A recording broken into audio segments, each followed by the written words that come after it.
IIM UPSC tuitions only in Tirumala IAS institute Chaitanyapuri. Call చేసి ఇప్పుడే join అవ్వండి. Welcome to Suman TV.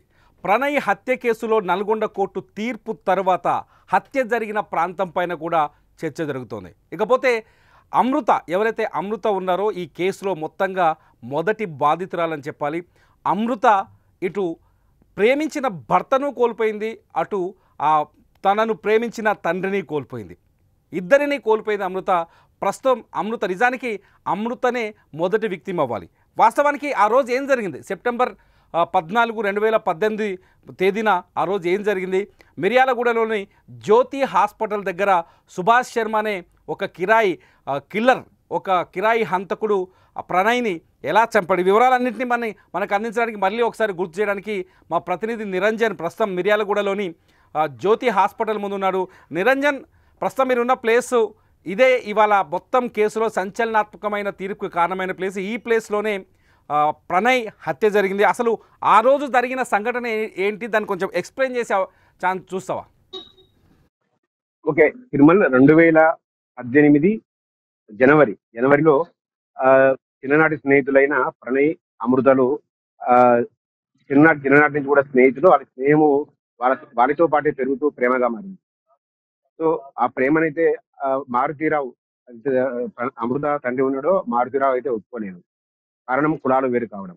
దళితుడైన ప్రణయ్కి తన కూతురుని ఇచ్చేయలేదు. లేక కలిగిన సంతానం అలార ముద్దుగా పెంచుకున్నాను. సో తన స్థాయికి తగ్గిన విధంగా కూడా నేను పెద్ద ఇంటి సంబంధం చేస్తానే ఉద్దేశంతో, అదేవిధంగా సామాజిక వర్గాలు వేరవడంతో అయితే అమృత ఎట్టు పరిస్థితులు ఒప్పుకోలేదు. దీంతో తల్లిదండ్రులను తన ఎంతో అలార ముద్దుగా పెంచుకునే తల్లిని కాదనుకున్న అమృత 2018 జనవరిన అయితే ప్రణయ్ని వివాహం చేసుకుంది.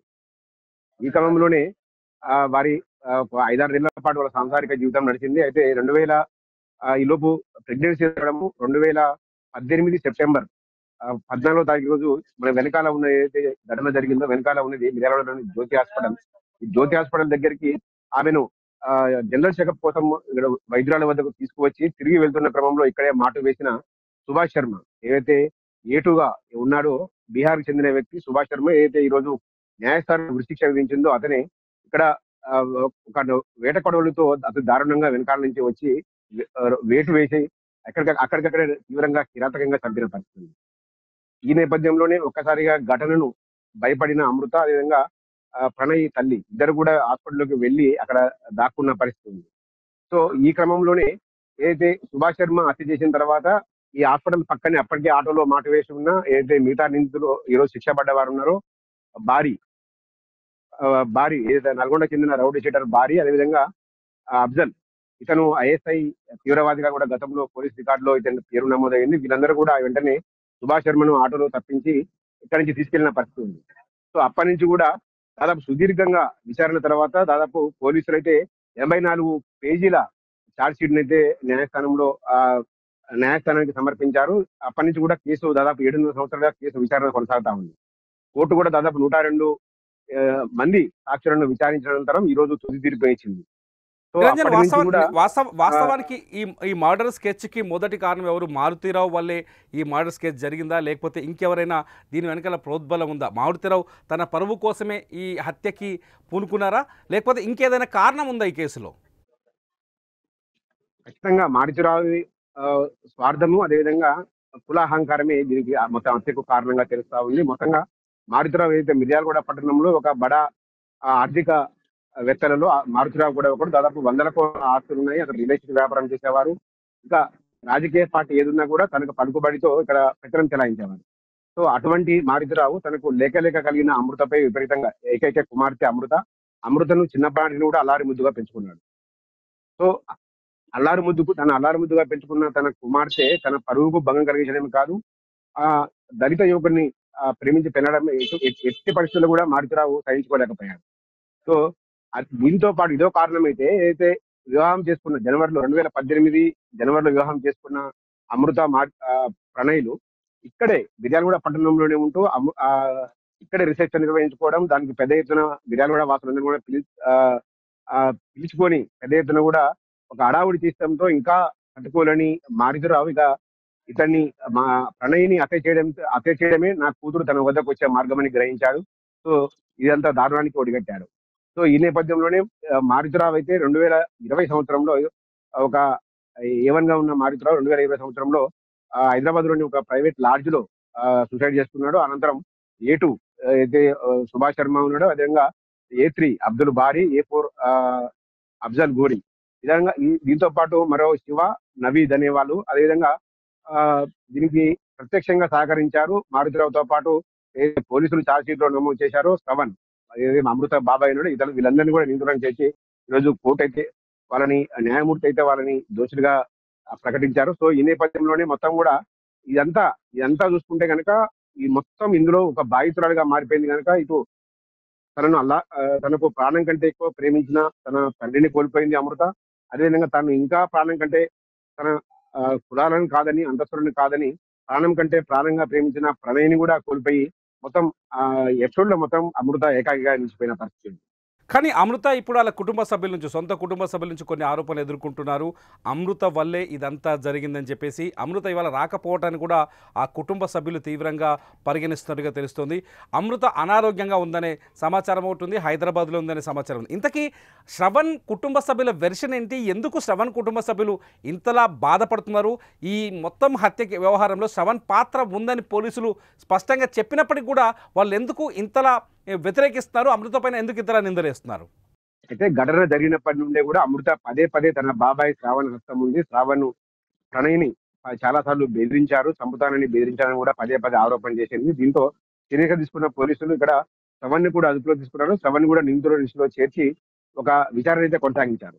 సో ఈ నేపథ్యంలో ఏదైతే మారుతిరావు అలాంటి వ్యక్తి కాదు. మారుతిరావు కూడా ఇక్కడ సూర్యాపేటలో పలుకుబడి ఉన్న కొద్ది మంది వ్యక్తుల్లో మారుతిరావు కూడా ఒకరు.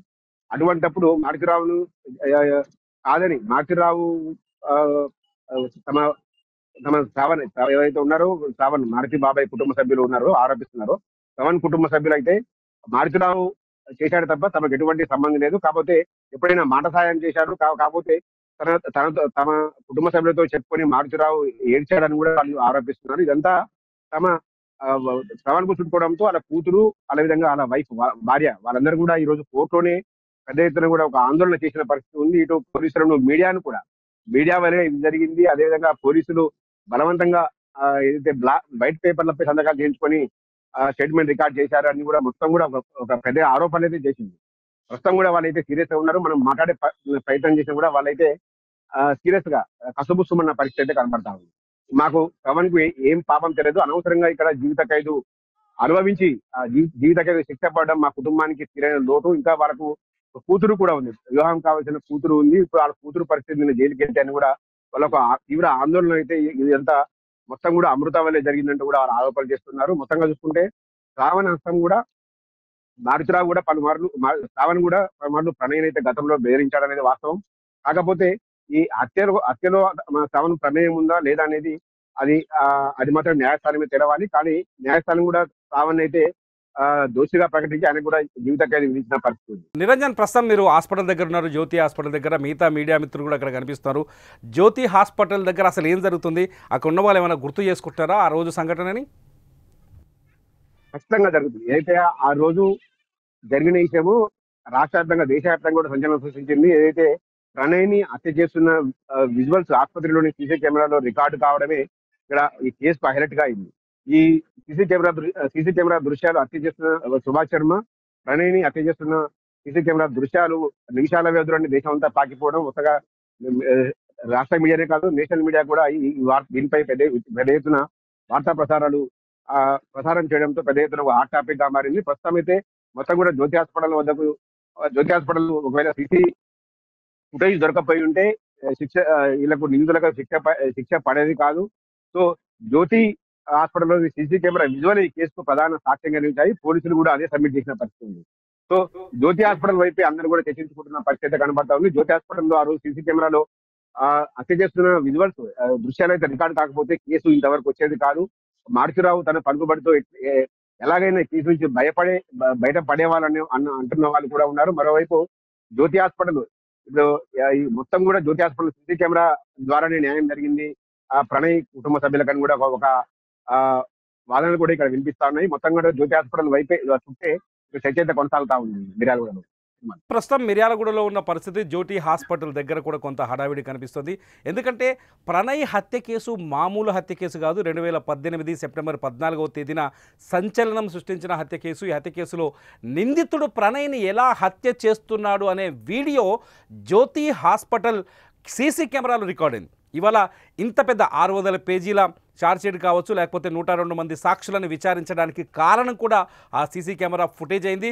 అప్పటికే మారుతిరావు, ఎవరైతే అమృత తండ్రి మారుతిరావు ఉన్నారో, మారుతిరావు పలుకుబడి కలిగిన వ్యక్తి, రియల్టర్. అట్లాగే మారుతిరావు తమ్ముడు శ్రవణ్ కూడా పలుకుబడి కలిగిన వ్యక్తి. వీళ్ళు మారుతిరావు హత్య తర్వాత ఎవరినైనా మేనేజ్ చేయొచ్చు అనే ఉద్దేశంతో ఈ హత్యకు పాల్పడినట్టుగా పోలీసుల ముందు గతంలో ఒప్పుకున్నారు. ఆయన ఈ ప్రస్తుతం ఆయన మరణించారు. ఆయన ప్రస్తుతానికి లేరు. మార్చి 2020లో ఆయన ఆత్మహత్య చేసుకున్నారు. అయితే పోలీసుల ముందు మాత్రం తను మేనేజ్ చేయొచ్చు అని ఒప్పుకున్నట్టుగా తెలుస్తోంది. అయితే ఈ జ్యోతి హాస్పిటల్ దగ్గర రికార్డ్ అయిన సీసీ కెమెరా ఫుటేజ్ మొత్తం ఈ కేసును మలుపు తిప్పింది. ప్రణయ్ నిందితులకి ఇవాళ శిక్ష పడేలా చేసింది. ఇది మిర్యాలగూడ నుంచి అందుతున్న అప్డేట్స్. చూస్తూనే ఉండండి సుమన్ టీవీ.